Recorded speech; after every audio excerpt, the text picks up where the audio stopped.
Sabies que Ulldecona, a la comarca del Montsià, és el poble amb més oliveres mil·lenàries del món?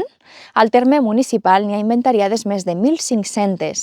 Som al Museu Natural de les Oliveres Mil·lenàries de l'Arion, a Ulldecona, i l'estrella del conjunt és aquest exemplar que tinc darrere, la Farga de l'Arion, també coneguda com la Farga del Fondo, que és l'olivera més gran de Catalunya. De fet, té el premi a la millor olivera monumental d'Espanya, això per la seva majestuositat.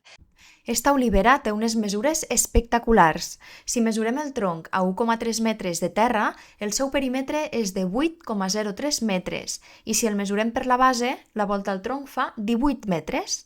I pel que fa a l'antiguitat, a més, és l'olivera datada científicament més antiga del món. Sí, ho has sentit bé. Segons una datació feta per la Universitat Politècnica de Madrid, es va plantar l'any 314 després de Crist, en temps de l'emperador romà Constantí I el Gran.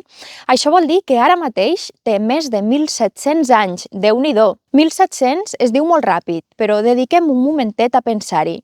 T'imagines a quantes generacions ha sobreviscut este arbre tan majestuós? De quins esdeveniments històrics mundials ha sigut testimoni? Durant la seva vida es va fundar Constantinoble, capital de l'imperi romà. Va caure este mateix imperi. Va tindre lloc la conquesta musulmana de la península Ibèrica i després la reconquesta cristiana.